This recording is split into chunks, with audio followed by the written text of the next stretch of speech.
Advisors has written and delivered a report to Congress on the annual economic report to the President. The 2018 report, which was delivered yesterday, covers the President's economic successes to date and our agenda going forward.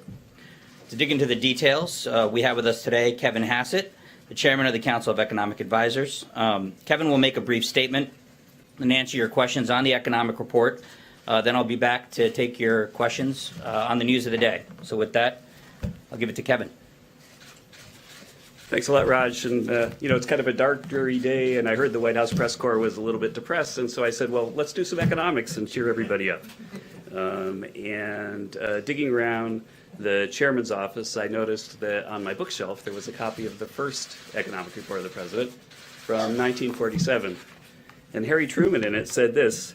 He said, "The economic report is an opportunity for national self-examination and self-criticism.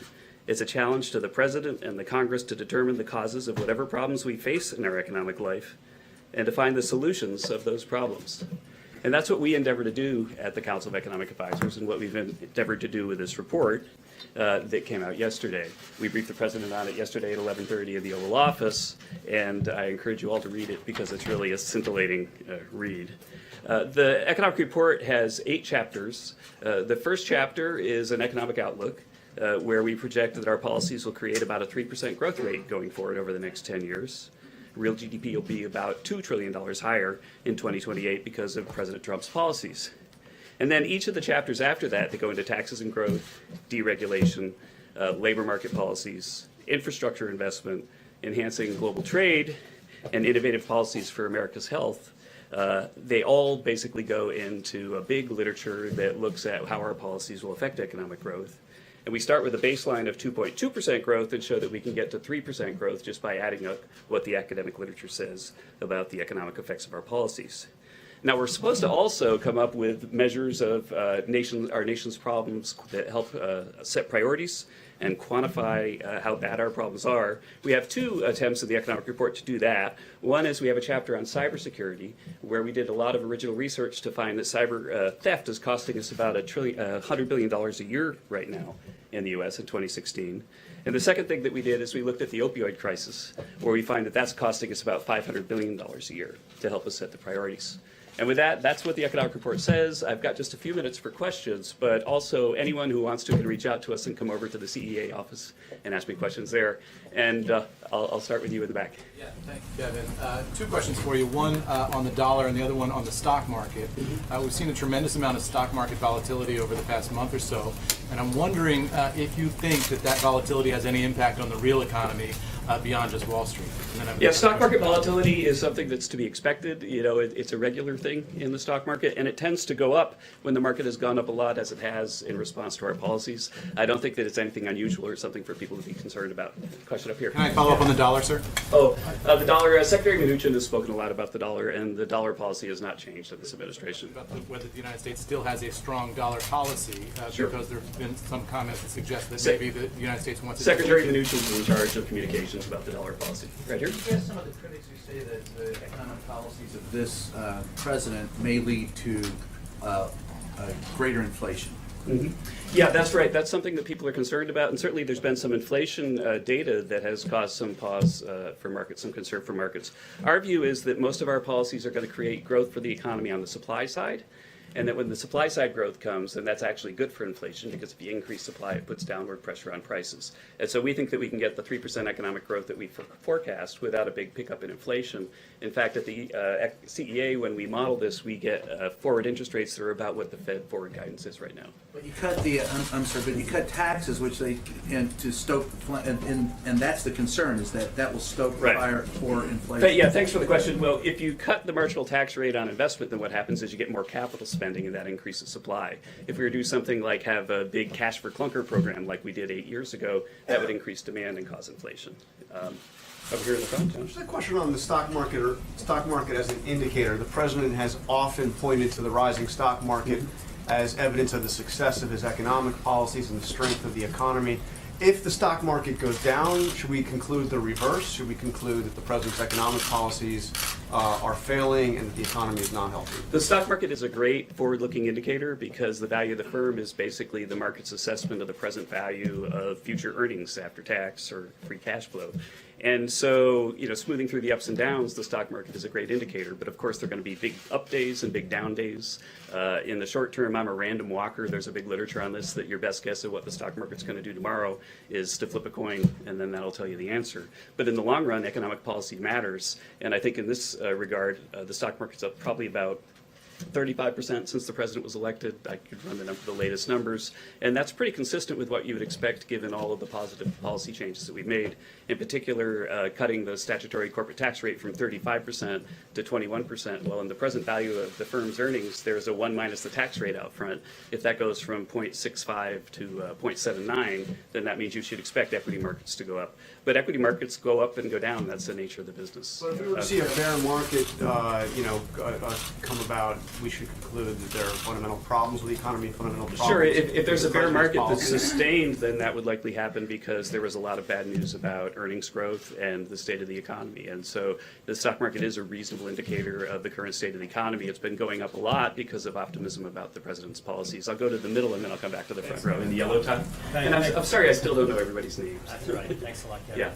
Have you done any forecasts about what it would mean to the U.S. economy, a net positive, a net negative, if the U.S. is to pull out of the North American Free Trade Agreement? At the CEA, we've done a heck of a lot of analysis to help guide the president's thinking on trade. There are a lot of decisions coming up, and our job is to provide objective analysis of the pluses and minuses of each of the moves that are being considered. That analysis, of course, is confidential and has been shared with the president, and I'm sure can be FOIA'd in the fullness of time, but I can't comment further on that. Give me a top line. Obviously, you can't go into your analysis, but would it be a good thing for the U.S. economy if the U.S. just said, we're done with NAFTA? I would point you to the trade chapter in the economic report of the president. We have a really extensive discussion of trade. And one of the things that surprises me as an economist, or surprised me as an economist as I dug into the details, is how right the president is about trade in the following sense, that our trade deals really are asymmetric, that we charge pretty much no tariff at all on imports into the U.S., but a lot of our trading partners have either high tariffs or high non-tariff barriers. And so even if you look at like the U.S. sales of autos into Korea, then there are a lot of non-tariff barriers that make it so that U.S. firms can't sell there. And so if economists were to sit down and write a trade deal, then it would be 2 or 3 lines. We would say, let's have free trade, right? That's all it would take. Our trade deals are thousands of pages long, and those thousands of pages have often been negotiated by feckless negotiators who have disadvantaged American workers. And I think the president's right to prioritize improving those deals. Up to the front now.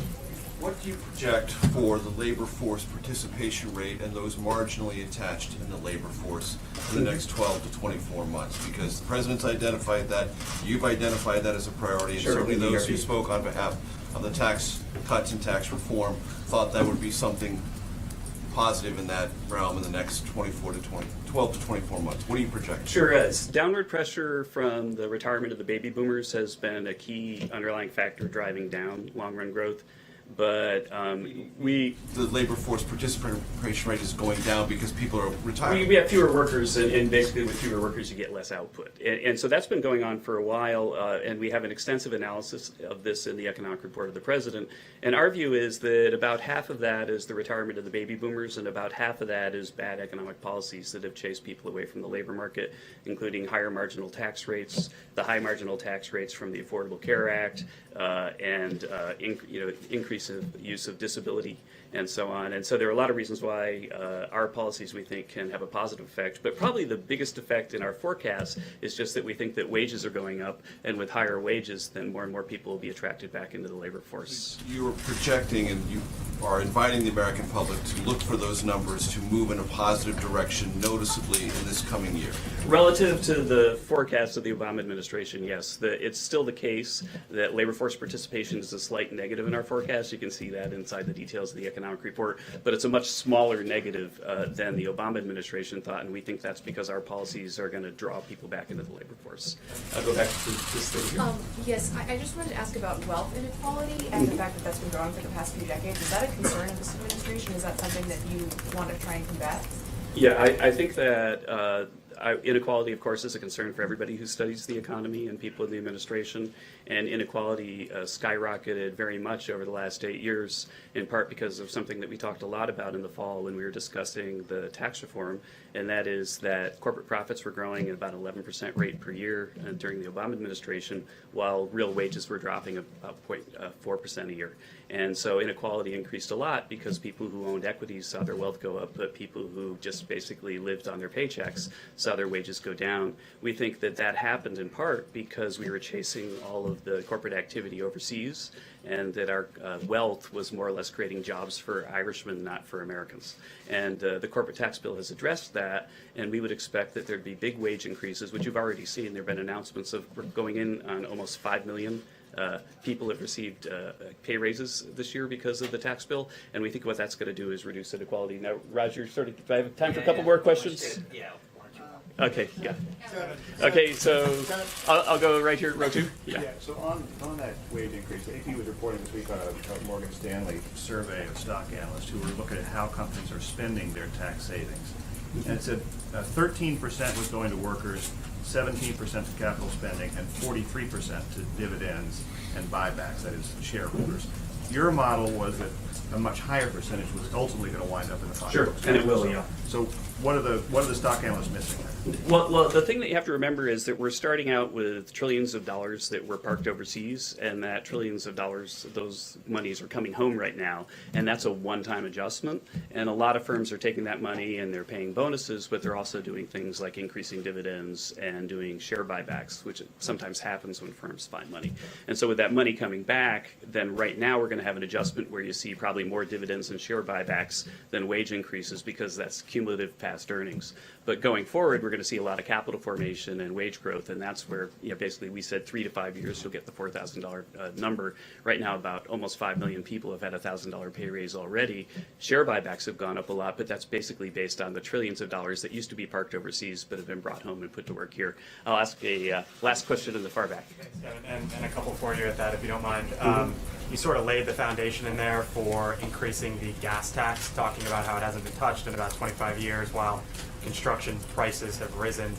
How realistic is it that there could be a hike in the gas tax? That's question one. And then question two, when you look at the chart of GDP growth over 10 years, it's essentially above at below 3%. But when you look at past tax cuts, Reagan, JFK, and even what this president has talked about, maybe 4 or 5%, why only at 3%? Okay, sure. Well, let's start with the gas tax. That in the economic report, we have a chapter on infrastructure, and we talk about what a 21st century financing mechanism might look like for infrastructure, and talk about the challenges for the current organization that are presented by innovation. And you could imagine, for example, the thought experiment: suppose that everybody in this room, everybody in all of society had an electric car. If we're all driving around in Teslas, then how is the gas tax going to pay to fix the potholes? Because there's no one using gasoline anymore. And so as we approach the 21st century, the president has a very ambitious infrastructure agenda, and he's basically instructed everybody to think creatively about how are we going to finance that, and to make sure that the thing is legislated, becomes law, and that all of the possible tools are on the table. As for why we didn't go to 4 or 5% growth, I think that you can go, and I think our economic report is extremely transparent. You can see that we get a 2.2% baseline growth forecast out of one of the best, most reliable time series models in the literature. And then we have a chapter on each of the president's policy objectives, and we talk about what the economic growth you ought to expect out of that is. That gets us up to 3.2%, 3% on average over 10 years. And that's all really based on very hard science. We have more than 50 pages of academic references in the back where those numbers come from. If those numbers had led us to 5%, then we would have been at 5%. Let me close though by putting that in perspective. The median forecast for economic reports of the president, going back to this one, is that economic growth would be about 3.2%.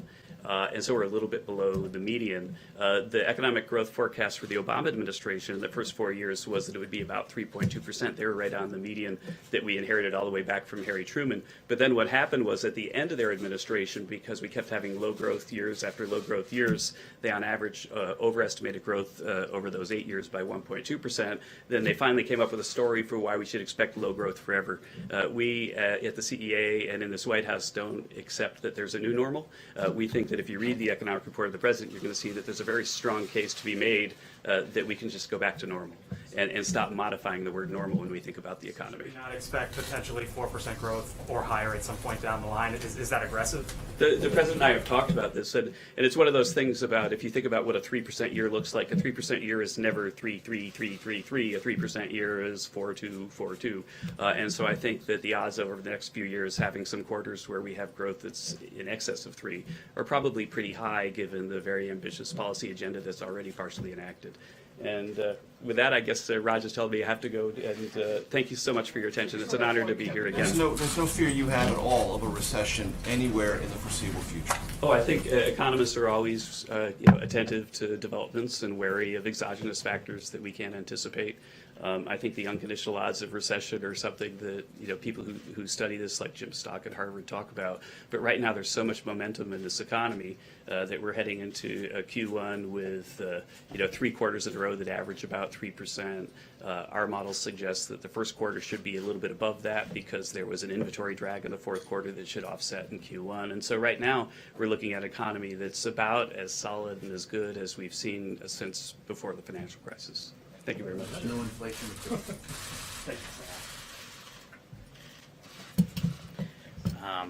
Thanks, Kevin. Moving on, as you all saw yesterday, the president hosted an extraordinary listening session with students, teachers, and families impacted by school shootings. It was an emotionally, incredibly constructive conversation. It included many perspectives and very different opinions. And it focused on solutions, which is exactly what the president's looking for. As the president tweeted yesterday, I'll always remember the time I spent today with courageous students, teachers, and families. So much love in the midst of so much pain. We must not let them down. We must keep our children safe. Today, that conversation continued with local leaders. The president knows the best ideas usually come from the local level and not from Washington, D.C., and that's certainly the case here. Next week, the president will welcome governors to the White House, and the top issue will be school safety. I'd like to quickly follow up on a question I got from April Ryan last week. She asked about the Violence Against Women Office in the Department of Justice. The president's proposed budget for fiscal year 2019 does increase funding for the Office for Violence Against Women by over $3 million. Our goal is to ensure this funding has a maximum impact, providing support and assistance to survivors and combating domestic and dating violence, stalking, and sexual assault. Finally, 2 quick things I'd like to point out before taking your questions. First, a new Gallup survey out today shows that the percentage of Americans who are satisfied with the United States standing in the world has increased by 13 percentage points in a single year under this president. That is a 13-year high. And last, but certainly not least, I'd like to offer congratulations to one of your colleagues who's not here today, Margaret Brennan, who's just announced as the new host of Face the Nation. So with that, I'll take your questions. I'll start with Major. Thank you, Raj. Would you summarize for us what the president intends to do in terms of legislation he will propose to Congress on guns? He raised a lot of issues yesterday. He raised them again today in the second listening session. Is he going to send a bill to Congress authored by him and this administration outlining what he wants, or is he going to leave it to Congress to decide what to propose and what to vote for? Well, the president is proposing ideas. He's listening right now. He's been talking about a series of ideas. He's talked about strengthening background checks, right, with an emphasis on mental health. He's also talked about raising the age for some gun sales. He's talked about ending bump stocks, the sale of bump stocks. And, there's also state laws that have been on the books and that we're continuing to look at. So right now we're in a listening phase. I wouldn't say that we are or aren't going to propose something that is as specific as legislative language. But he's going to come forward later on with something a little bit more concrete. For example, on bump stocks or any of these questions, the best way to approach it is to have Congress write the law and for him to sign it. Because he's been pretty specific and consistent on that point. Regulations are helpful, but laws are better. Does he believe Congress should rewrite laws in conjunction with and consistent with the priorities you've just outlined?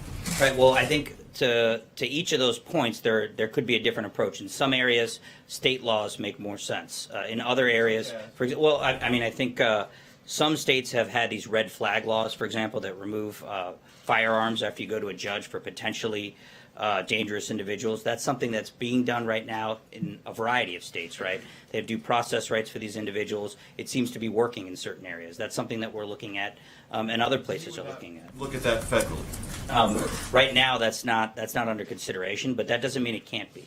I think what we want to say, though, is that on the issue of bump stocks that you outlined, he's already ordered the Department of Justice to look at that also. Sure, but I think that right now he's ordered the Department of Justice to take action, and I think that we're going to see exactly the rule that might be proposed by the ATF and the DOJ on bump stocks. But I don't think that some panacea makes the most sense. I think we need to look at first what policy we want to come forward with, and then what is the right legislative approach, and at a federal and state level. Jonathan. Hey, Raj, the president's talked about arming teachers who are capable of handling firearms. Mm-hmm. There are 3.5 million teachers, roughly, in the United States. He said it would be about 20%. That's 700,000 teachers. How would the president propose arming 700,000 teachers? Well, I think what the president talked about was taking individuals, personnel within schools. Some could be teachers. You could have other individuals who have training already in how to use firearms or could gain training, and making sure that those individuals have access to concealed weapons that they could have on school grounds. In those instances, the presence of individuals would deter potential attackers. But by his numbers, we're talking 700,000 teachers or other school personnel, maybe even more, armed in schools. How is that practical? How is that wise to have 700,000 more firearms? I think when you have a horrific situation like you had last week and some other school shootings that we've seen, these horrible tragedies, what we think and don't think is practical can change. John. In order for something like that to be effective, you'd have to get buy-in from many, many school boards across this country. And so far, much of the reaction that we've seen to this idea has been negative. Does the president expect that he can get enough buy-in in order to send a signal to potential shooters out there that this is a hardened facility? You walk in the door, as he said a little while ago, you're not going to last very long. We certainly think so. Look, there are a lot of individuals, leaders in Congress. The NRA has been supportive of this idea. A lot of other folks have been supportive of this idea. The notion that trained individuals who work within schools that have firearms and can serve as a deterrent, we think could keep a lot of schools and a lot of communities safe. Hallie. Two questions for you on both of these policies to follow up on this conversation. There are some districts, as you know, that don't have enough money to give teachers the school supplies that they need. So how are schools supposed to pay for bonuses for armed teachers, as the president is suggesting? I think we're looking at school safety measures. Again, there's a policy piece to this, and there's a legislative piece to this. I think those are. Yeah, and there's a budgetary piece to this. I think that if we find the policy solutions that make the most sense, that we can get buy-in for, we'll figure out the rest of these other pieces that you outlined. Yeah. Is on the proposal that he talked about yesterday and today of raising the age limit to purchase, Right. as he said today, any weapon, you have to be 21 to do it. The NRA has come out as recently as last night and said they oppose that. The president said today he doesn't expect to have to go up against the NRA, but this is clearly an instance where the president holds one position, the NRA holds a different Right. position. Is the president prepared to take on the NRA? What has he said to them? What assurances has he received from them since he said he doesn't expect a battle? Well, the president did talk to Chris Cox over the weekend. In dealing with school safety issues, we don't expect to agree with the NRA on every single issue. We do think that they are concerned about school safety. As the president tweeted this morning, we think that they're interested in doing what's right. It's going to be part of an ongoing conversation. Their stakeholders, along with family members, students, parents, teachers, who the president heard from yesterday, local officials who he talked to today. So he's going to get opinions from a lot of folks, and he's going to come to the right steps that are necessary. Change his mind on that. I'm not saying he can change his mind. I think that the point here is that he's going to take input from a lot of folks and come forward with proposals that we think can improve school safety. Shannon. So one solution that the students and family members have called for is a ban on semi-automatic rifles. Is that something that's on the table that the president's considering? Well, Sarah said the other day that no potential solution is off the table. With that said, when you look at what happened in Florida, you have an individual who dozens of times police either went to his home or were called. There was a call to the FBI. This was a troubled individual. He had been identified. There were a lot of alarms raised about this individual. We don't think that the immediate policy response would be to ban an entire class of firearms. What we're looking for is solutions that don't ban a class of firearms for all individuals, but ban all weapons for certain individuals who are identified as threats to public safety. The president has said before, he wrote in his book in 2000 that he was for the assault weapons ban. Is there something that's changed his thinking in that time, or can you? Yeah, I mean, he campaigned for president and was opposed to the assault weapons ban, and his position hasn't changed on that. Jackie. Raj, I want to ask you about the rule finalized by the Obama administration that President Trump reversed last February, which would have allowed the Social Security Administration to provide information to the gun background check system of people with mental disabilities. CBS News has asked the White House on 15 separate occasions for a participant list of the bill signing, which you guys normally release along with a picture. Is there a reason that you guys aren't releasing this photo? If the president, as he professed today, is proud to work so closely with the NRA, and if not, why not? Well, I don't know. You hadn't asked me about it, and if you have, I apologize if I haven't gotten back to you, and I don't know if there's a photo, but I will get back to you. On the rule that you're talking about, the Social Security Administration's regulation under the previous administration that blocked gun purchases was opposed by folks on both sides of the aisle, including the ACLU. We need actual solutions that will secure our schools and prevent future shootings. We don't think that taking away Second Amendment rights from people who essentially have trouble with their checkbooks is the right solution. And then I just want to follow up. You've been saying the president's doing a lot of listening. Did he watch the CNN town hall last night, and why didn't he attend in person and listen in person himself? I didn't ask him about that. Julie. Hi. How many White House officials are in danger of losing their security clearances under General Kelly's plan tomorrow? I can't get into the specifics regarding individual security clearances or numbers or kind of what you're asking me, but I can say, the memo did outline a series of reforms that, in the wake of the situation involving Rob Porter, that we can do to ensure that the security clearance process is tightened up, interim clearances are tightened up. That's actually some of these things the Chief of Staff had taken action on months ago, but these are steps that are going to apply to all White House officials. You can't give us even numbers, though, when it goes into effect tomorrow? No, I can't Why get not? into it. Why couldn't we at least evaluate, and the public evaluate, how meaningful this change has been? Again, the memo outlines in pretty specific detail how the security clearance process is going to work moving forward and how it's implemented on Friday, and beyond that I can't go further. Non-nuclear. Pamela. You keep saying that you're in the phase of listening to people's ideas, but just specifically, how can you assure the American people that these ideas will turn into concrete action? Well, I think the president already has them. I mean, you saw him for nearly an hour yesterday listen to individuals and take in quite a bit of input from people who are frustrated, who are struggling, who are angry. A lot of people, it was very raw, it was very emotional, it was very real. I can tell you it's impacting him. I can tell you that he is listening. And again, the policies that he's beginning to talk about, background checks for one, mental illness and specific measures that we can look at to improve the background check process by looking at mental illness is another. Again, the age 21 piece of this. So there are a number of things that he is considering and talking to family members, talking to local officials, talking to many others. It is impacting some of his thinking. Sure that action will be taken.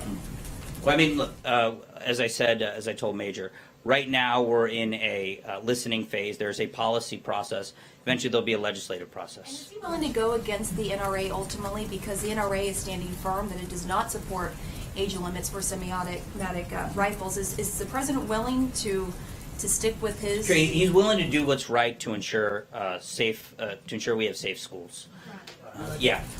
So when the president talks about comprehensive background checks, can you tell me exactly what he means by that? Does he mean that he thinks that every sale of firearms should come with a background check, meaning closing some of these loopholes, like the gun show loophole?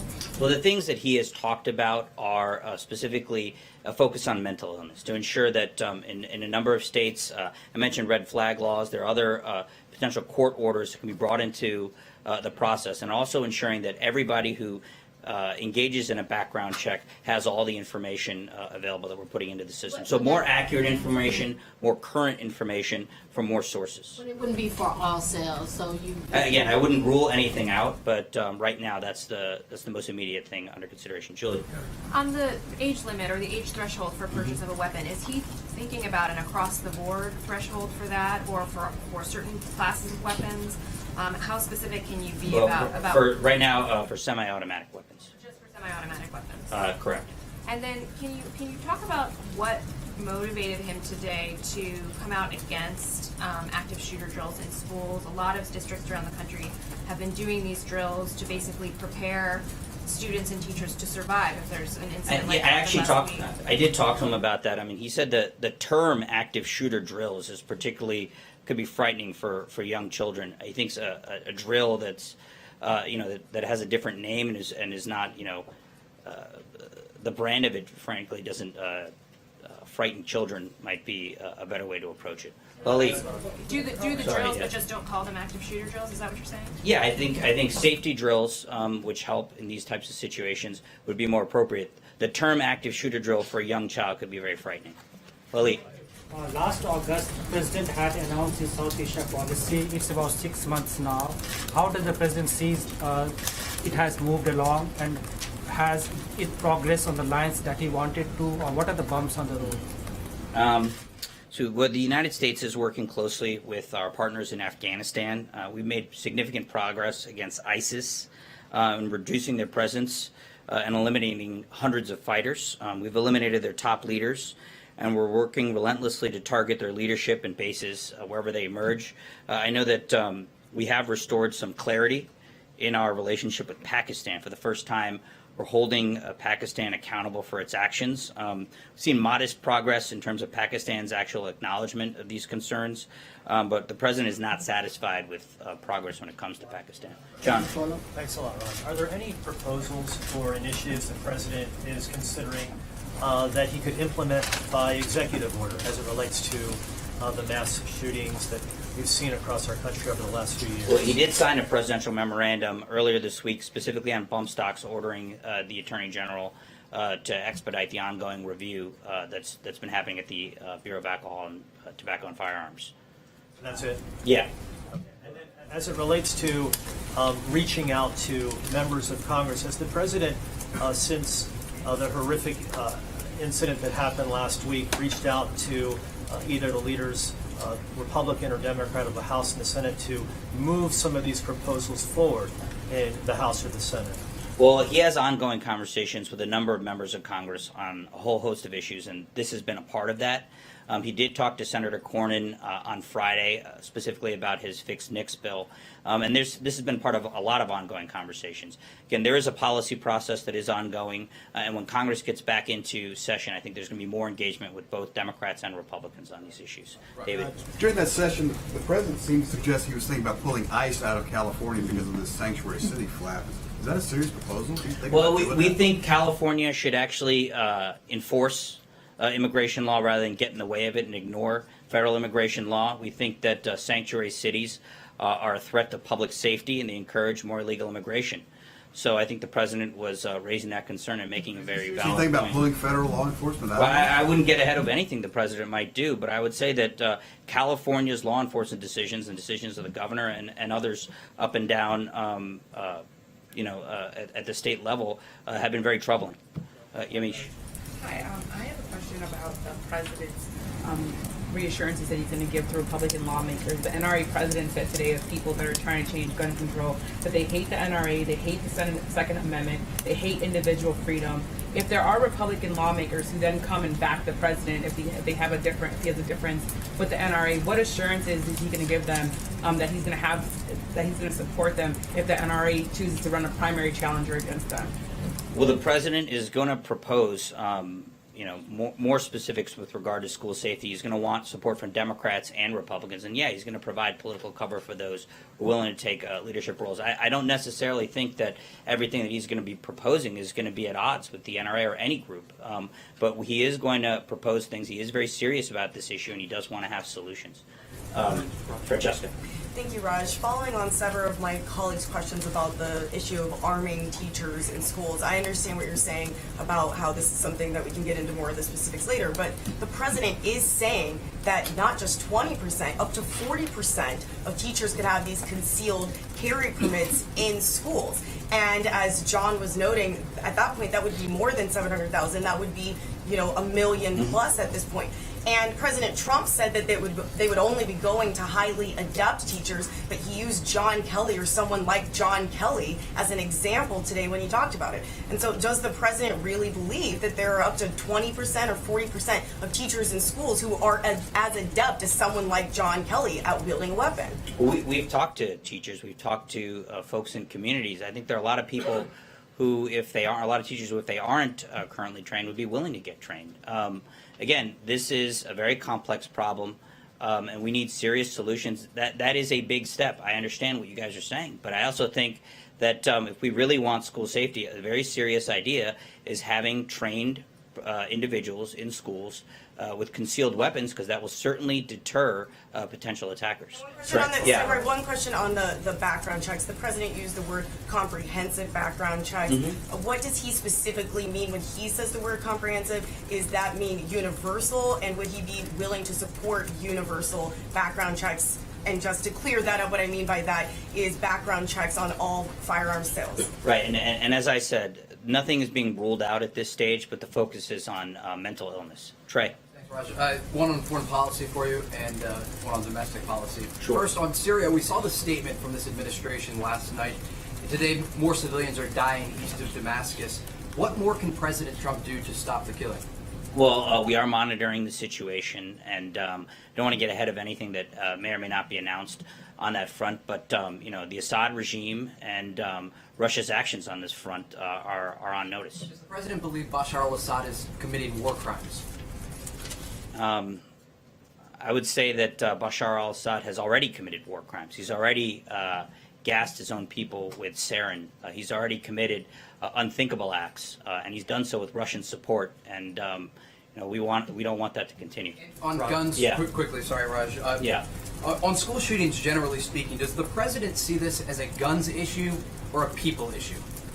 I think it's about safety. It's about people, and it is about ensuring that schools, our children, are kept safe. I mean, he talked about that. A bit yesterday, and a bit also as well today.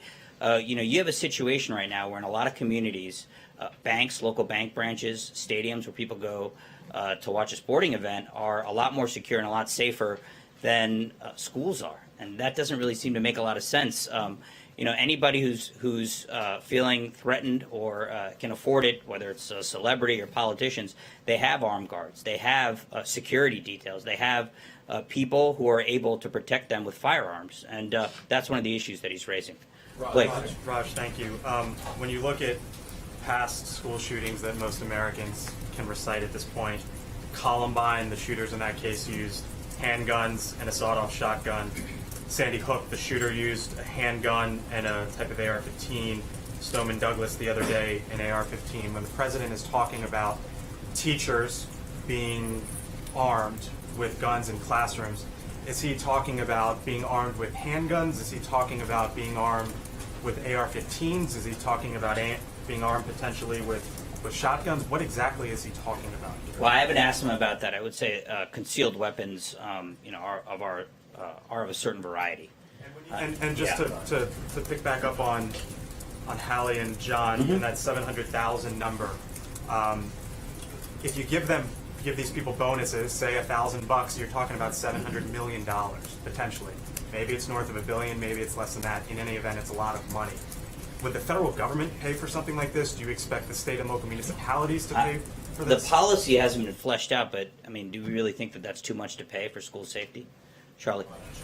You mentioned that the president spoke with NRA's Chris Cox over the weekend. Did he specifically discuss this idea of raising the legal age to purchase a rifle to 21, or was this subject not discussed? I'll have to get back to you on that. John. Real quick second question, if I could. It's all right. It's all right. I only had one. Everybody else did too. Adam Schiff says that he'd like to get his Democratic memo out this week He sent it to the FBI for redactions. If it comes back to the White House with the appropriate redactions, will you expedite its release? I know that the House Intelligence Committee, the minority, has been in touch with the FBI, and they've been going back and forth about that. Yeah, once it meets the FBI's standards for ensuring that law enforcement sensitive and sources and methods are protected, we would support its release. Yeah, just another subject. Last week, the president's personal lawyer acknowledged giving a $130,000 payment to Stormy Daniels. Is the president aware that his lawyer paid that kind of money to a porn star to buy her silence? Does he approve of that? I haven't asked him about it, but that matter has been asked and answered in the past. Not since he acknowledged this. Yeah. He acknowledged this last week. This is the first time we've had a chance to ask about it. So can you go back and we find out if the president approves of the fact? Yeah, I haven't his asked him about that. Will you ask him about that? I haven't asked him about it. But will you ask him about it, Rod? I'll get back to you. Ken. Police in Israel said last week that they have sufficient evidence to charge Prime Minister Netanyahu with bribery charges. Does the president believe that the Prime Minister is innocent, and does he have any concern that this legal issue could affect the peace process? Well, that's an internal Israeli matter, and I'm not going to comment on it. Thanks a lot, guys. Can you take a non-gun question there, Raj?